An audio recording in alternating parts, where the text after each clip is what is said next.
I'd like to give a special thank you to our sponsor, Interior Tech. Without them, we wouldn't be able to put on this programming, and we're very grateful if you have any of the representatives from Interior Tech in your offices or that you speak to on a regular basis. Please thank them for us because they're absolutely part of our AIA Oregon family. And with that, I would like to introduce our speakers tonight, Alessandra Garcia, the Director of Engagement and Project Designer, and Daniel Renner, Director of Design Excellence and an architect with El Dorado. I'm going to stop my screen sharing to give the introduction, because I don't think you have to stare at their photos. You can look right at them. Alessandra, the Director of Engagement and Project Designer at El Dorado, combines rich experience in design justice rooted in her personal journey, activism, and education.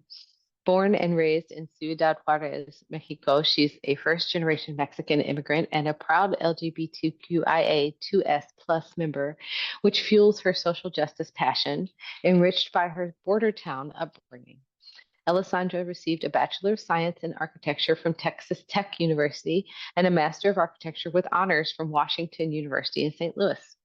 Alessandra holds the Design for Spatial Justice Fellowship from the University of Oregon from 2021 to 2023 and leads the Urban Violence Laboratory in Portland. Her commitment to advancing architecture and social justice led her to join El Dorado's Portland office in 2022, where she spearheads engagement and diversity, equity, and inclusion metrics. In addition to her firm and university roles, Alessandra is a fellow at the National Dean's Equity and Inclusion Initiative with Dumbarton Oaks in Washington, D.C., and a distinguished panelist for the Architectural Research Center Consortiums. Welcome, Alessandra. We also have Daniel Renner, who, again, is the Director of Design Excellence and an architect at El Dorado. Since 2011, he has worked with El Dorado on projects of diverse scales and typologies and brings clear conceptual thinking, design vision, and innovation to his projects. Daniel has an eye for developing compelling, contextual, buildable, and economically grounded projects. For more than a decade, Daniel has contributed to the firm's ethos that craft and design excellence are achievable at any scale and at any budget. Within the firm, Daniel champions El Dorado's collective focus on craft execution, efficiency, clarity, and design excellence. He places emphasis on clear communication and the belief that projects are made better by inclusive thinking and diverse collaboration. His role is to push El Dorado to continue exploring project types of greater complexity and social importance, while simultaneously refining the internal processes, approaching their work with greater sophistication, and building a firm culture around equity, curiosity, and rigorous design excellence. I just want to say El Dorado sounds like a cool place to work after that introduction. And now I will turn it over to you to talk about this award-winning project. Thank you for being here with us tonight. Cool, thank you for that. Let me share my screen now.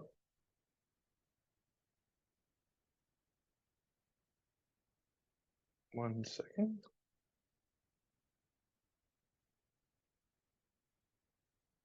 Okay. Thank you for the introduction, Heather. And El Dorado is a fun place to work, so you're right about that. So I'll give a little introduction here. The title of the talk today is El Dorado, the Scalability of Craft. We've collectively been thinking a lot about craft lately, and we wanted to introduce ourselves and our firm and talk about the importance of craft and how it has shaped our practice from the very beginning, and how as we dug into larger projects of greater complexity, we've had to evolve the way we tend to think of craft, and maybe even how we think of ourselves as craftspeople. So we have a saying, one second.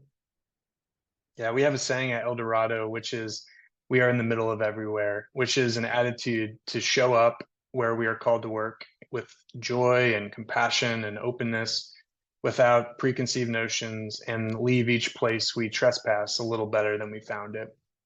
We began our practice in '96 in Kansas City, Missouri, in an area that some wrongly refer to as the middle of nowhere. Working in the middle of everywhere is about showing up in communities that we don't necessarily call home, but bringing a commitment to listen and to engage and to support community betterment. In doing so, it makes us better architects. We believe the projects are better when you rope in a diverse group of voices. Our home, the Midwest, has taught us many lessons, including frugality and pragmatism. And sometimes you may have to master a skill if you're searching for a high level of craft. Through our earliest lessons in trespassing through diverse communities, we come away fully believing that it's possible to achieve design excellence on any project, on any budget, for any client, anywhere in the world. So today we wanted to specifically talk about how craft has helped form our firm DNA that we continue to carry with us today. And the questions we've been asking ourselves, which is, as our practice scales up to a degree that we can no longer logistically act as a traditional craftsperson, how do we carry on our mission of craft? El Dorado has two offices located in Kansas City, Missouri, and in Portland, Oregon. And the offices, we always work collaboratively on all projects. So there's really kind of no delineation between the two. Our steel fabrication shop is in Kansas City, which is this time of year, it's typically gearing up for larger projects. Even though we have a strong focus on our regional connections, we branch out and have completed projects around the country. Our crew of about 25 architects are at this moment working on projects in 13 different states and of a variety of all different types of typologies and scales. The smallest thing we've got going right now is a hand-turned wood towel hook for a home. And we're working on bridge projects in the Northeast and in addition to neighborhood scaled community vision plans.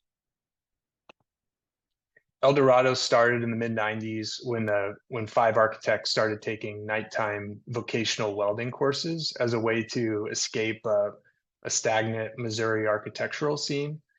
The first projects this group took on were furniture, and our first collaborators were artists.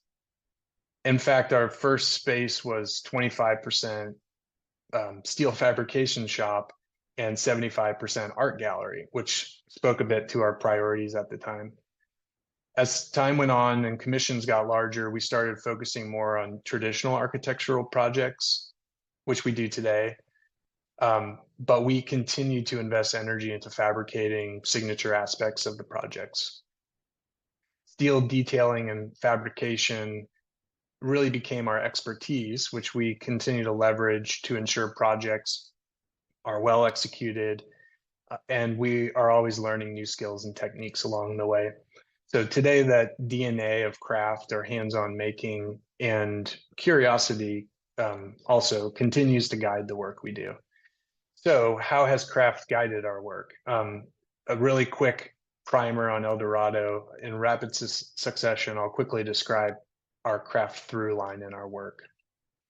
So during the dot-com and tech booms, our practice began. So of course, we started making Eames-inspired brawny steel and wood furniture to outfit tech offices sprouting around Kansas City. It was these initial projects that we started to develop like kind of a language of steel detailing. Artist collaborations saw us working with the fabric of the city of Kansas City and engaging the public in ways that we were not familiar with. The chevron light sculpture is by Jim Woodfill, a longtime collaborator. The stair in the back is one of the earliest LoDo projects, way before my time. As we began making proper architectural projects, art continued to play an important role, as in our Flex self-storage facility building, which began its life with an art show. This is another Jim Woodfill piece. The project allowed us to completely rethink the typically benign self-storage typology, which in turn begins to upend expectations in the region about where does art belong. We tentatively began learning about urban planning and community activation through our yearly Mardi Gras floats, which were always a ridiculous Frankenstein contraption of recycled materials and lights, and usually some questionable food products. I think this one delivered donuts. We started to explore prefabrication through our craft lens by creating a kit of parts that could be erected quickly and inexpensively using our newfound learned steel fabrication skills. And we've had some terrific early clients that encouraged our behavior and commissioned us to experiment and revisit old projects. So we have modified this traditional Tudor home inside and out. The latest experiment being this very enigmatic 3D aluminum window screen. We have worked on several bridge projects in the public realm that interject a highly crafted, engaging kit of parts approach to an otherwise mundane municipal element. This collaboration, among many others, includes our longtime lighting designer friend, Derek Porter, and it creates a shifting moire pattern through just the simple layering and through application of light and color. And this is just a chain link project. And we've also worked extensively in rural America, exploring the revitalization of old structures and working with agricultural communities. On this project, Dorado fabricated and delivered a custom fitted steel skeleton to turn an old 1913 general store into a new hub for the community. And we often work with community organizations where funding is sometimes really hard to come by. But through care and patience and listening, a simple gesture like this custom trellis, we've been able to create a welcoming front door to a beloved community organization. And in our misguided desire to completely control the entire construction process, we even became general contractors. And we executed this sophisticated addition to the Boulevard Brewing Company in 2012 at the tail end of the last recession. After this project, I can report that we no longer wish to be general contractors. And finally, we've continued to add value and care to our work through continued attention to detail. And we maintain our curiosity to explore new materials and new techniques. Dorado's work exists on a variety of scales, from furniture to a bus shelter to an entire building.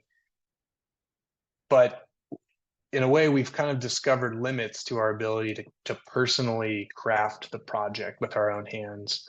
As noted earlier, our projects are rapidly approaching a scale where it isn't feasible or practical for Dorado to personally build it. So while we continue to acknowledge our commitment to craft and how it guides our work today, we've had to look for new definitions of how we approach craft in our work. So while we may not be personally the craftspeople on these larger projects, we seek out individuals and experts who are craftspeople in their own right. So with that, we'll turn our focus to the largest end of the spectrum, and Ellie will kick us off by discussing the Albina Vision Trust Community Investment Plan.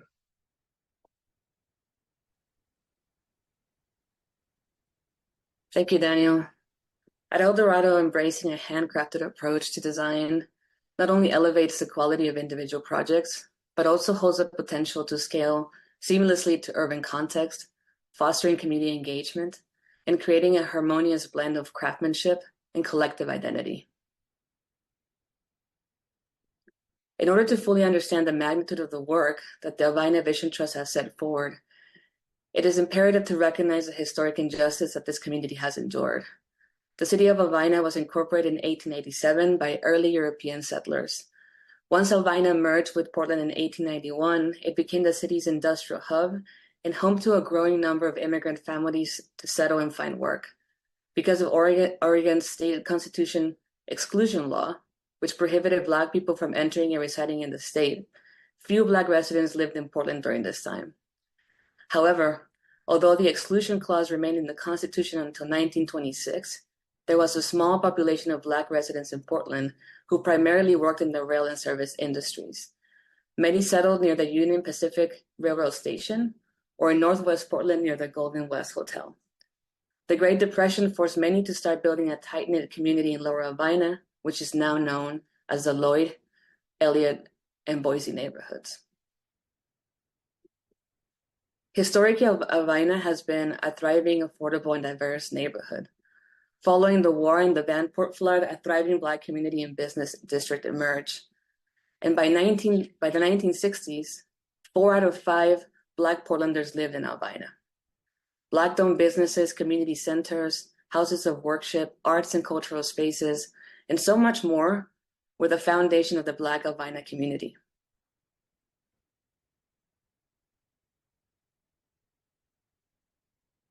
In 1962, however, mass displacement of homes, businesses gave way to large urban renewal projects and interstate construction.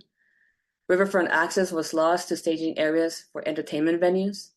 And therefore, by 2021, Lower Albina was disconnected from its river, now hosting I-5, 2 arenas, and a large office complex.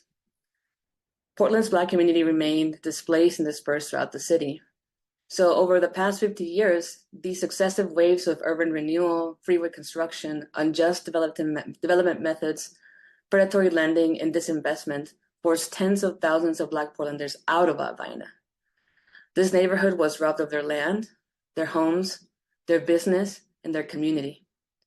But in 2017, a group of community leaders came together to lay the groundwork for a new vision for Albina.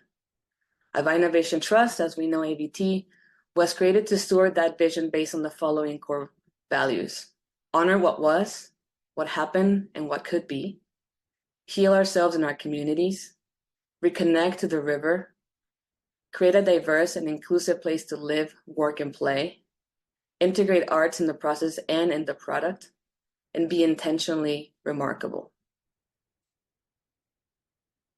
While it is home to some of Portland's most dynamic and entertainment venues where a diversity of people can come together, Albina also represents 94 acres of city real estate where some of our most conspicuous challenges converge.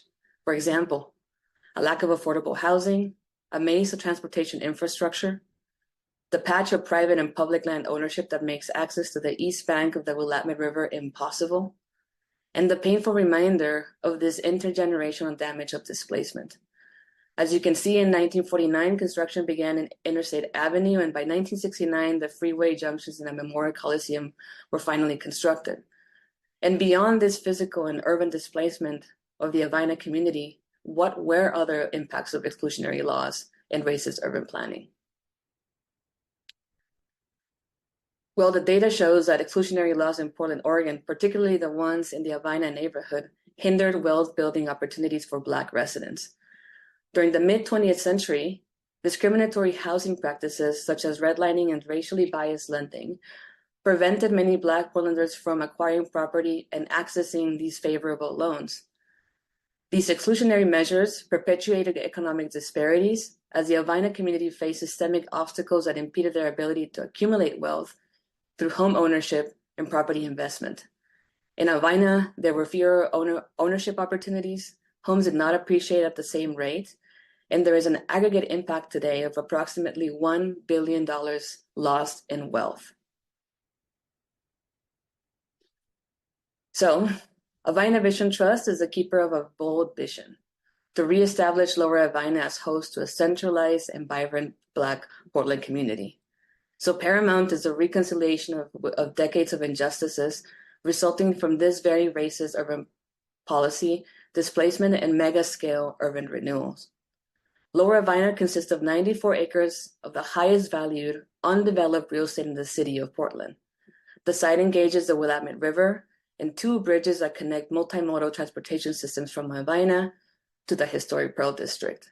The Broadway corridor traverses the site, offering strong mixed-use opportunities and zoning that favors dense development. This is prime urban real estate and very well positioned for healthy financial returns. The plan initiated by Albina Vision Trust Incorporated also created a framework for an inclusive neighborhood while healing the wounds of previous urban developments that displaced this disempowered Black community.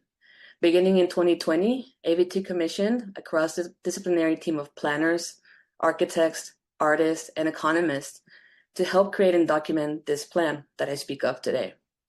Over a 20-month period, ABT and the design team worked in tandem with the community to create the community investment plan. The vision with the resulting documents was provided by the Black Portland community through a robust variety of engagement efforts that thrived despite the COVID pandemic. Soapbox Series, led by Cleo Davis and Cain Talton Davis, a Black artist collective from the Lower Albina neighborhood, served as lead artist and community engagement consultant. Messaging with stakeholders was deeply anchored by customized graphic vocabulary, leveraging a rich layering of Albina history and Afrofuturism. A variety of community hosts and other leaders were gracious enough to help craft this workshop content, provide guidance, and facilitate these conversations. The participation and support of this amazing group of people was essential to the plan. Some of our hosts were activists, artists, filmmakers, podcast hosts, presidents, leaders, and founders of the very Albina community groups and businesses. A project of this importance mandated a creative and dynamic approach to engagement, one that transcended COVID limitations and celebrated the community's input at every stage. Rather than thinking of engagement as a process, it became the most important medium in which the design team was able to understand and respond to the needs, the desires, and the stories of Albina. The process was conducted over a course of 20 months and consisted of 9 acts that allowed the plan to evolve naturally, incorporating input from the community and providing time to review the content with the community to verify that we listened correctly.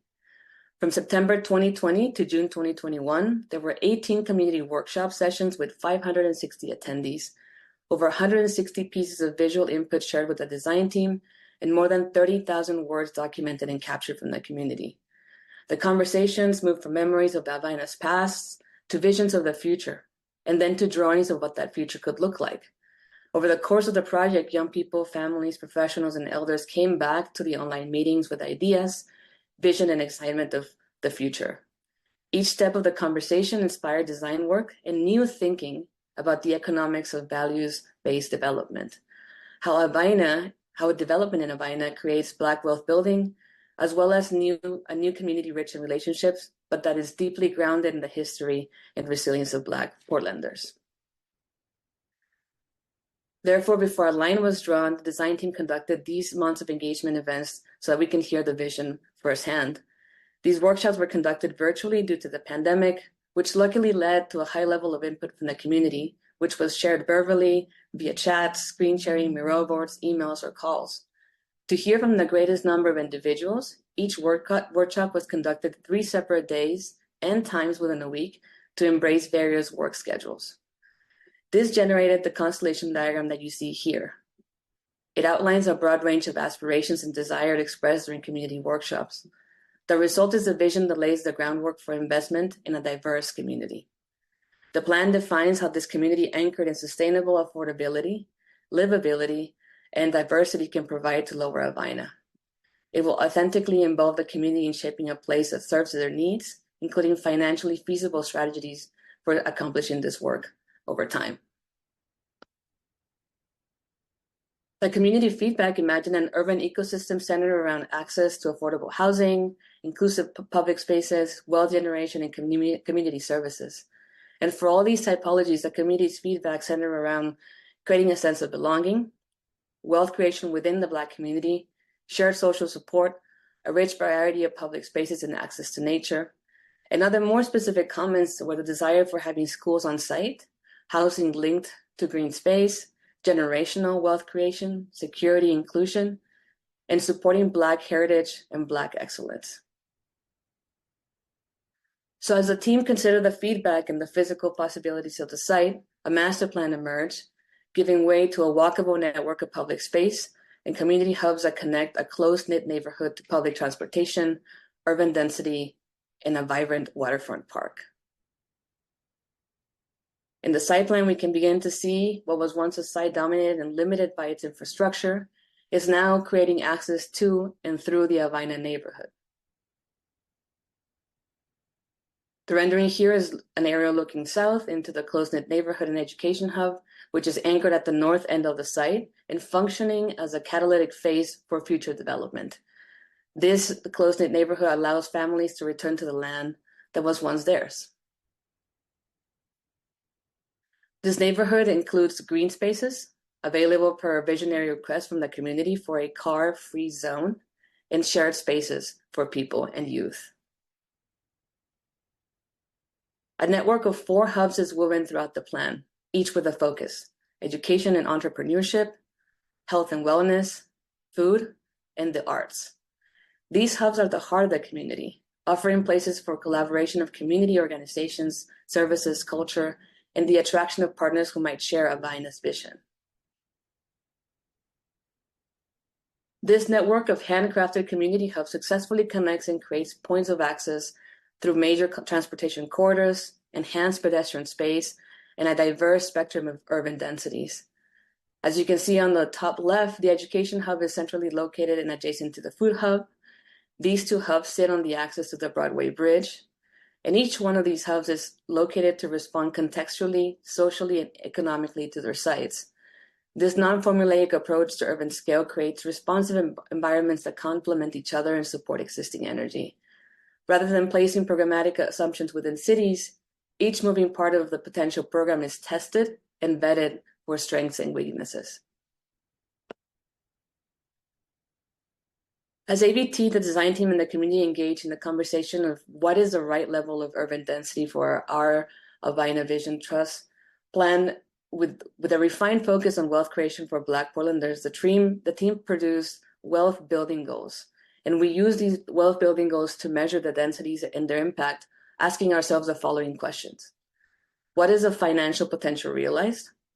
What is the amount of Black Portland with access to wealth realized?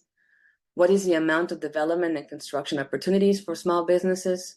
What is the amount of shared green space that we generate? And lastly, what are the employment and resources opportunities created in this site? Using these wealth building goals, the conversation shifted to, rather than thinking of just one neighborhood, that Avaina could be made up of a variety of spectrum of neighborhoods. A carefully crafted approach to urbanism allowed the team to strategically respond to the North Williams neighborhood, Northwest Portland, and downtown Portland, further creating an interconnected system of neighborhoods symbiotically supporting each other. Character zones were operational proposals that benefit the Black community were then created in these sites. Those operational proposals include, as I mentioned before, a close-knit neighborhood, the East Broadway Gateway, the garages to support the arenas, the waterfront, and the South Corner. Then you can see how each zone was then measured through these wealth building goals established previously, as we consistently test the potential of each site possibility. The ABT Community Investment Plan also created a framework for a governance model and a toolkit for wealth creation to address these decades of lost generational wealth within Portland's Black community. Each development phase for the high-value 94-acre site will be administered and governed by Avaina Vision Trust. The ABT governance model centers the Avaina community in Black Portland in collaboration with large-scale investors, social impact investors, large-scale lending institutions, Black-owned lending institutions, large-scale private developers, and Black contractors and developers. And some of these wealth-building tools that we created with the team and the community are existing business development, which means small business ready for growth and expansion, creation of home ownership or a pathway to, employment, which meant increased opportunity and earning ability, community resources such as homeowners education and financial literacy, entrepreneurship, so that we can see how can citizens secure capital and what are the business opportunities in Avaina. And lastly, ownership interests, which include shared equity and neighborhood real estate investment trusts. Therefore, this entire effort is for the people of Avaina to gain new opportunities to generate wealth and recoup the nearly $1 billion of value that was lost during the past injustices. In tandem with all the community feedback, a spectrum of neighborhood building strategies, these character zones that I mentioned, and the ABT governance model, the team introduced a strategy to utilize 10 stories to exhibit the potential of wealth building possibilities in the plan. These stories of individual people were created in collaboration with the community, and they're a compilation of the various attributes shared by that community during our engagement workshops. The stories include members of the workforce, elders, youth, artists, homeowners, renters, and Black Portlanders choosing to remain outside of Albina and evolve or expand over the course of the time to take advantage of the new wealth building opportunities that might emerge. These stories, crafted, follow the same 4 phases of time as the plan and evolve and expand according to the plan, the additional wealth building opportunities. And one of these stories that we created is one of the examples is Darius, which is an aspiring contractor who, using the ABT wealth building tools, can potentially enroll in the PCC pre-trade program during the planning phase, followed by an apprenticeship that would then place him as an emerging local developer. And during the catalyst phase of the ABT community investment plan, he would be moving into the transformation phase and rising into as a construction supervisor, and then promoted to construction manager. And ideally, by the full vision of the community investment plan, Darius would be landing bids to build $25 million projects. Then Darius would have received training at the Entrepreneur Hub on succession planning so that he could begin the process to sell his own firm to his staff at the end of the visionary thinking. Other stories that the community came up with that we wanted to share with you today.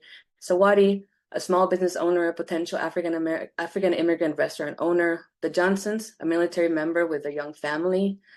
Kaida, a young musician looking to set up her own sound studio business in Albina. Or Miss Yvonne, who is a former professional dancer and is now a choreographer, dance, and art instructor. The community also considered other personalities like Mr. Williams, a senior who has remained in the community. Rocky, a 12-year-old youth. Tony, a formerly incarcerated single parent, and the Turners, a family in East County with ownership interests in local real estate. The combination of the engagement stories, the research, and the feedback that we collected from the community and stakeholders at large enabled our team to visualize Albina's future.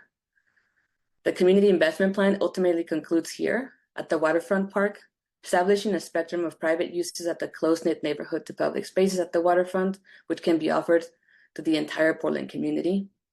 This new vision for Lower Albina involves a holistic ecosystem of multidisciplinary urban planning practices, dynamic partnerships, community services, innovative economic structures, and neighborhood-driven development strategies that reestablish Lower Albina as this close-knit neighborhood with the primary mission to restore wealth creation and prosperity to Portland's Black community. The plan honors the neighborhood's past by transforming what exists today into a socially and economically inclusive community of residents, businesses, artists, makers, and visitors.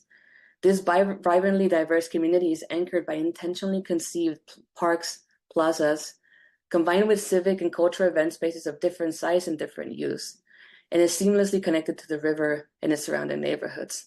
As architects and designers who decide to embark on complex projects working towards spatial justice, we must embrace a mindset of humility and sensibility, recognizing that the community members are the true experts, possessing invaluable lived experience that are essential to the success of these projects. And while designers bring design expertise to the table, the success of any project hinges on genuinely listening to the community's insights.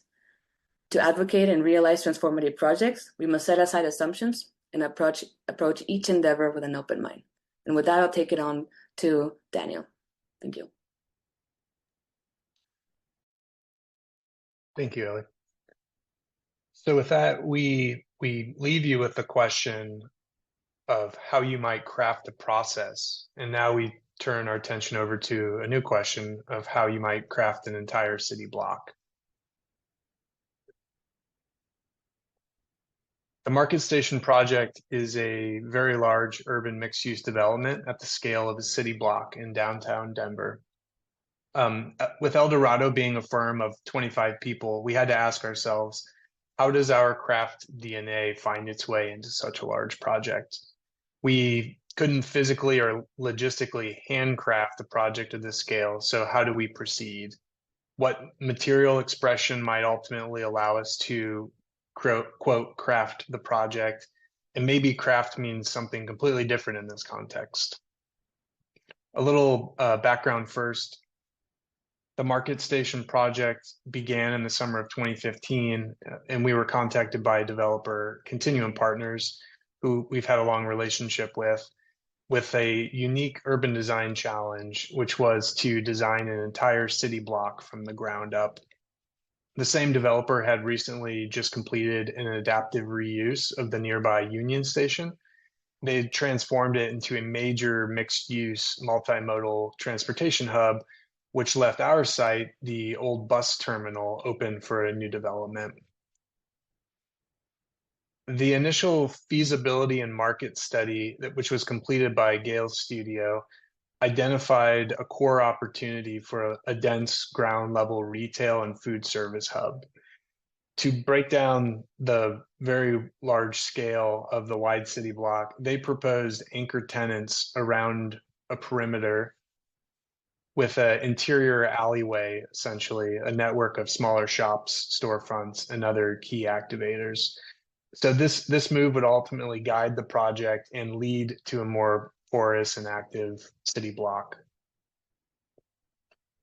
You can see here in our ground plan, we took this approach to heart and we brought it into the design for the larger complex.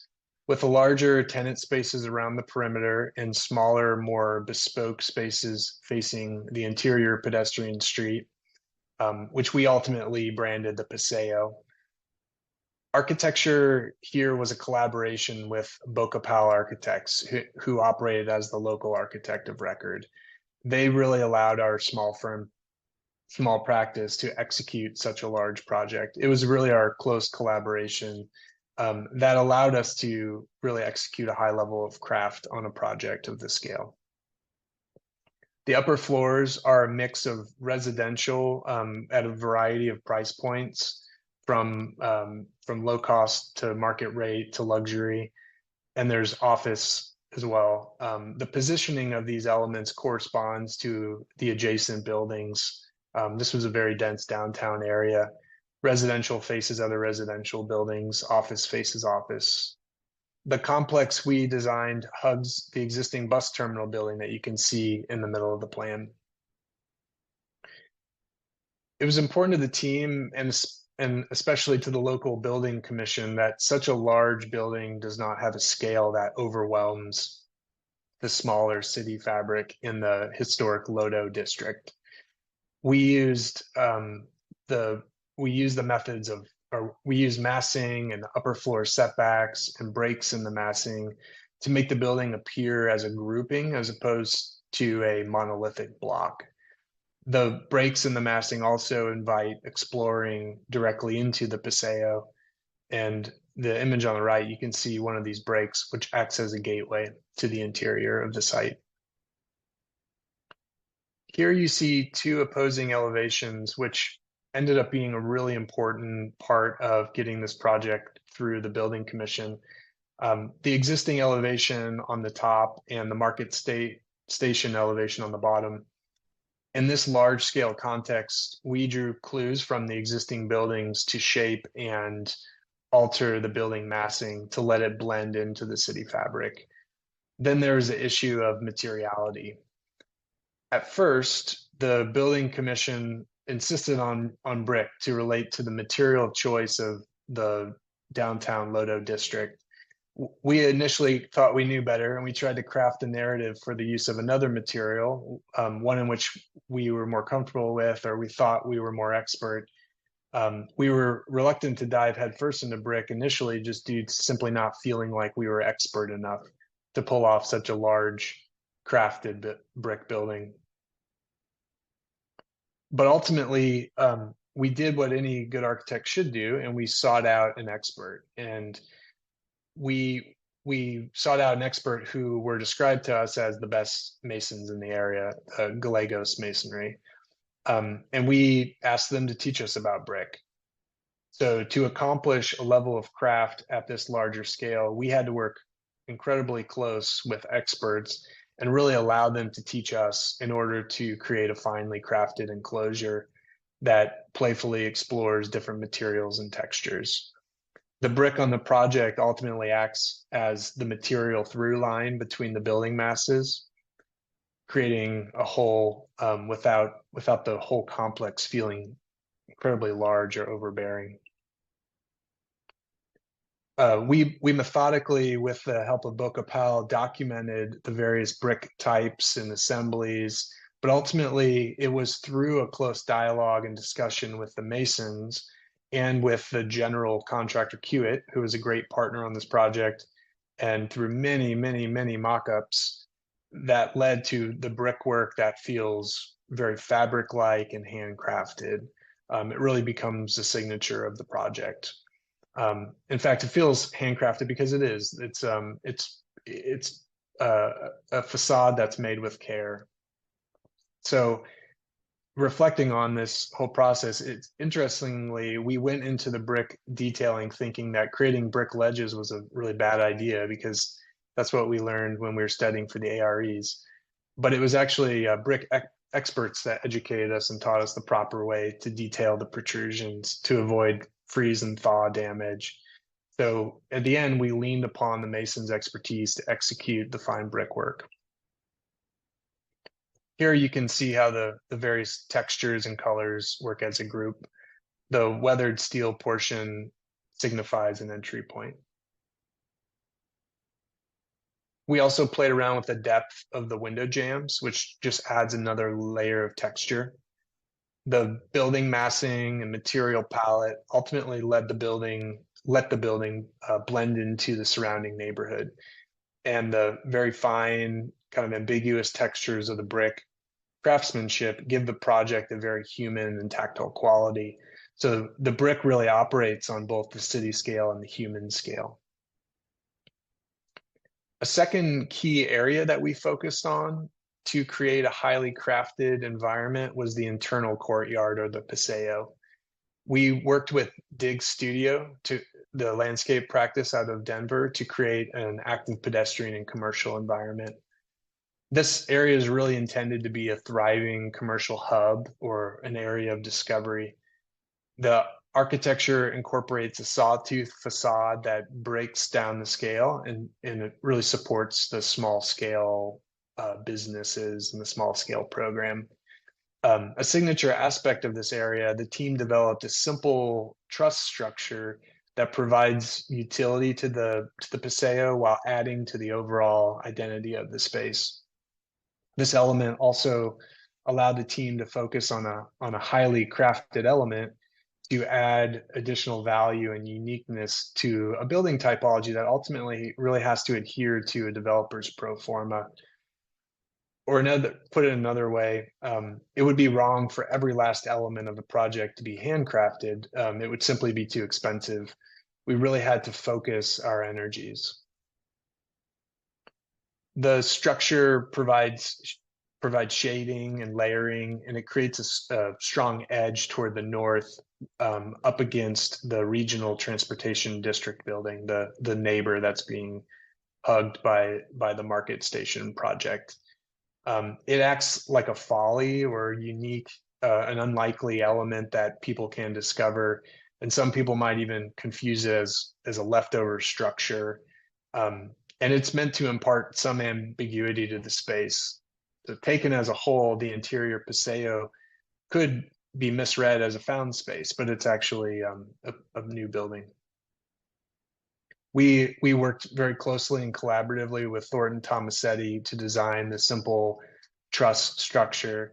The detailing was fine-tuned per our usual interests and expertise in steel, but the scale was just so large that it was just not feasible for El Dorado to personally fabricate this element.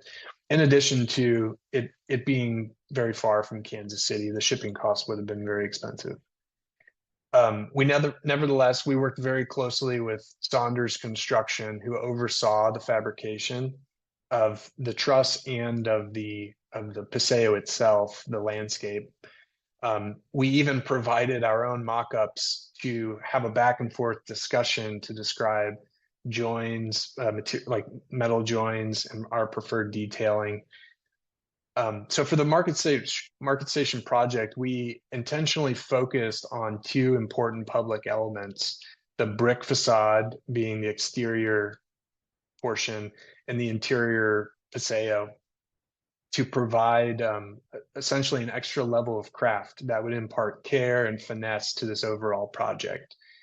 This led us kind of full circle back to this leads us full circle back to our Midwestern roots, where we developed a rule for transcending budget. The rule is 90-10. All of our projects should always function to the highest standards, but we allowed 90% of the project to be very straightforward, not overly complicated, pragmatic, simple. And that really gives us the freedom to really focus the remaining 10% on a very strategic element or set of elements that allows us to innovate, whether that's material or form, or provide a handcrafted custom element. The 90-10 rule is really all about focusing our collective energy strategically, which was really born out of struggling with really low budget projects. Ultimately, the interior and amenity detailing around the project intentionally prioritize an eclectic palette that gives the whole block the feeling of having grown over time. So this helps it avoid a monolithic quality or feeling too overly curated or sanitized. To close, El Dorado has always prioritized craft and specifically handcraft in our work. And as the complexity has scaled up, whether it's through a very involved community engagement process, or it's a very large project that's much larger than anything we've ever taken on before, we've had to pursue alternate ways of crafting projects. As it becomes infeasible to hand build elements ourselves, we continue to look for ways to incorporate a craft approach or process to all the projects that we take on, big or small. So with that, that concludes our presentation, and we'd like to welcome any questions or conversation.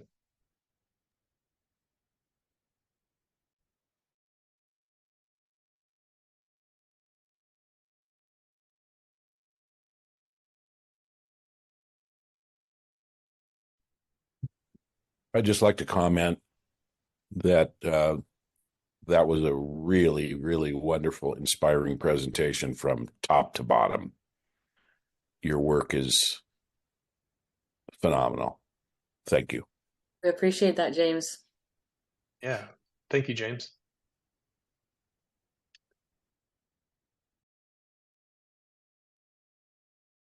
It looks like you've got questions in the chat box. Are you able to pull those up? Yeah. The question is, what is the current status of the AIA project? Great question. El Dorado just finished phase 2, which was putting all those wealth building tools into an economic plan. A lot of working with our sub-consultants, and we believe that ABT is currently handling fundraising for phase 3. I recommend everybody to follow ABT on social media and their website. They're very active and they're constantly posting events and updates for the project as well. Thank you, David, for your question. We have a question from Chris. Curious if Dan Rockhill's Studio 804 at KU had influenced this pursuit of craft. Yes, absolutely. A lot of the early founders of El Dorado actually made their way through Dan Rockhill's studio, so that was certainly an influence. And it's been, I don't think we have anyone in the firm right now that's been through 804, but it's been about 50% of people who come through our office. So yes, big influence. Ted. Ted? And Steve Salter. Oh, thank you, David. And none of the original founders went through KU. No, there were no KU grads among the original partners. Just detail. Thank you, David. I'd like to introduce everybody. This is our partner and principal in charge of both offices, David Dow, one of the original Golden El Dorado. So you guys have a VIP guest here tonight. and fact checker. Fact checker of the office.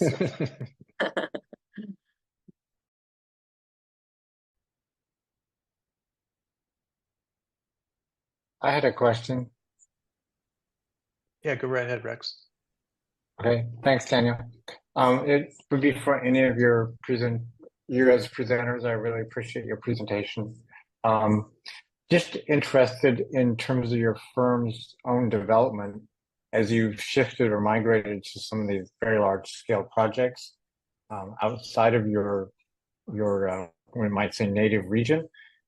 Have you had to kind of shift your craft focus, locally or within your facility? So I was fascinated that you had that, the craft, the ability to create craft within your firm. And so has that been able to move, or shift as you've taken on larger projects outside? Just curious about your perspective on that. Yeah, I mean the one way which we tried to kind of pull out in this presentation that we've been able to ensure craft is high when we work in a remote city is usually through bringing on other craftspeople, kind of bringing other craftspeople into the room. And that doesn't always even have to mean someone who physically makes something. Oftentimes working with an artist can really add a type of sensitivity to a project that really unlocks something that really ties a project to its place. So we're trying to sort of imagine what does it mean to craft when we can't physically be there to put the thing together ourselves. And oftentimes it really is just finding the right experts and building a team.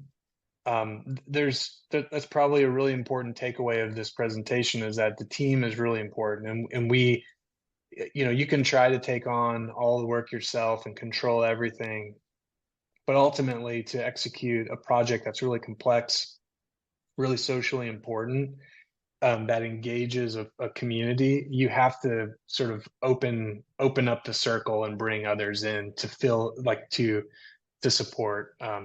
And actually we end up supporting as well. We support the project. So maybe that answers it.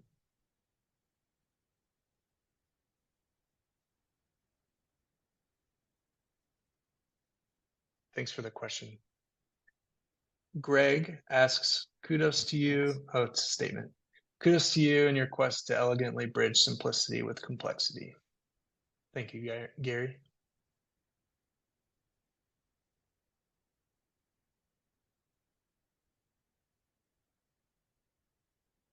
Are there any more questions from anyone? Yeah, I would just expand on my question about the craft.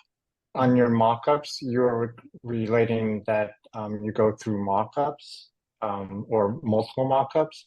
Now, were those out in the field, or do you bring those back in-house? Is that a part of your encompassing of the larger group, the craftsmanship? If it's a if it's a mock-up that's really in support of a project that's maybe more of an assembly, those typically will come from the contractor and they're built on site, and they probably end up living on site until they either get incorporated or taken down. The mock-ups, like the little steel mock-up that we shared, we're constantly thinking through ideas through internal mock-ups, and they might just be very dirty, kind of quick put together mock-ups that allow us to understand like how do you bring two materials together. So that little knuckle that I shared earlier, that was actually a mock-up to really explain how complicated of a joint that was. And it was just a conversation about the team acknowledging that there's a real complex issue that we're putting on the table, and we all have to be all in if we want that to be executed right. So another just kind of simple anecdote is I've noodled around a detail for weeks and weeks, and have had another member of the firm just see what I'm working on, go down into the shop and just quickly mock something up with actual materials and bring it up to me. And it's like, oh, look, like this is when you work with the material, it gives you a solution. There it brings out, I think, solutions that are more rooted in reality. So that's typically how we use mock-ups. Thanks. Mm-hmm.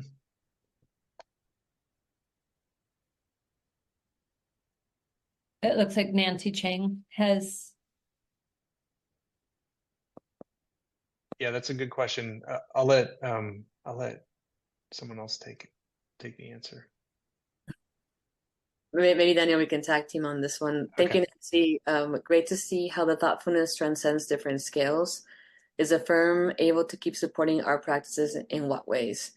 I've been with Dorado for the past 2 years, and with every project that we worked on, we always been, as Daniel mentioned, we bring somebody in their own craft and incorporate them into projects that you otherwise wouldn't think, why do you have an artist? In fact, one of the projects that we are working on currently is access structures to the West End Bridge in Pittsburgh. And we're working really closely with artists to begin to think about infrastructure and art and the relationship of that.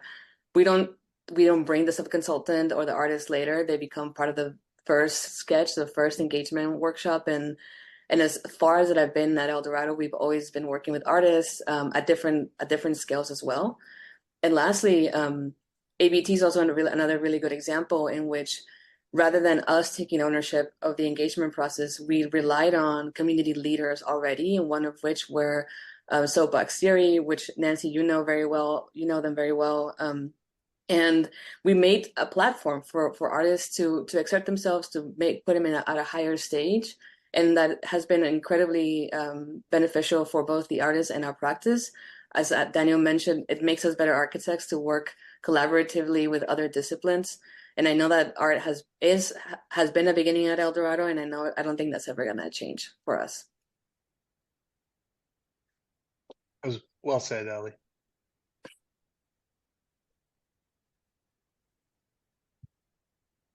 Yep, and there we go. We have our David, do you want to share a little bit about that? Well, I don't want to.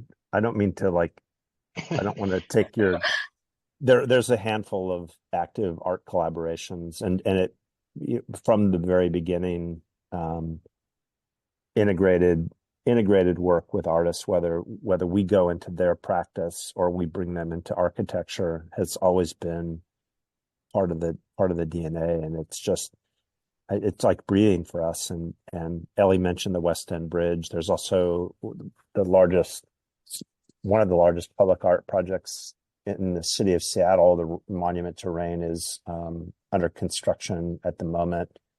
It's part of the wet weather station that Miller Hull and Signal Architecture designed, that has recently been completed. We just finished a major public realm kind of art and public realm design project at the Mayo Clinic, and it was a project that won an ASLA national award last year. And then we have as part of a hotel preservation project that we did in Kansas City, we helped to curate the art gallery, which is now, I think, in the fourth or fifth year of operation. And it's it's a way to bring artists that have some kind of a connection to Kansas City into the public space of the hotel. And it's a really great way to just constantly bring new voices to the kind of hospitality world in Kansas City. So it's very, very much a part of the practice, for sure.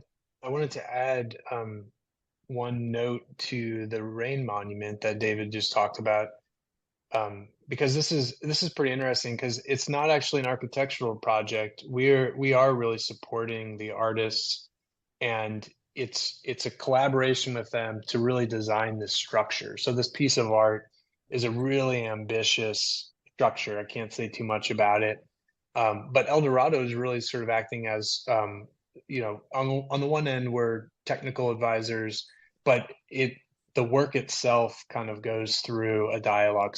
This is a particular art practice called San Fasone out of Calgary, that we've had a really long history with. So yeah, so that is the one end of the spectrum where there really is not even an architecture project on that. So we get wrangled into art sometimes in unexpected ways.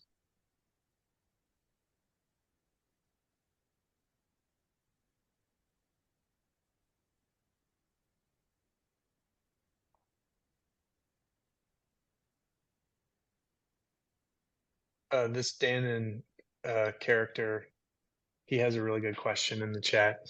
I know Dannon.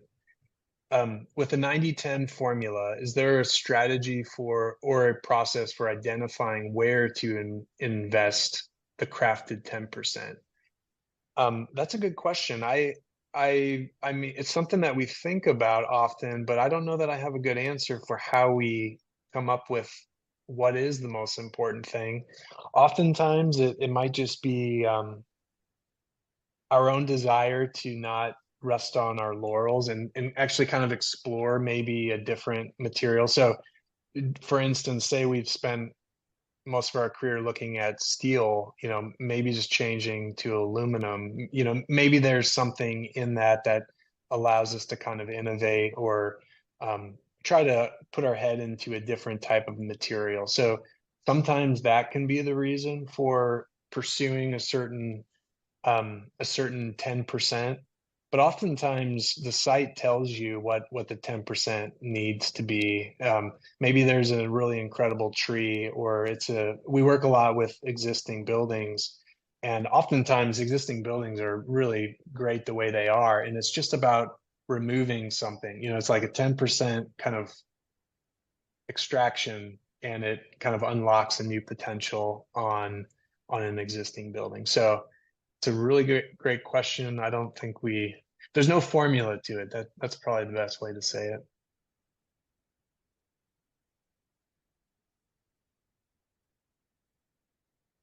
You're welcome, Danon.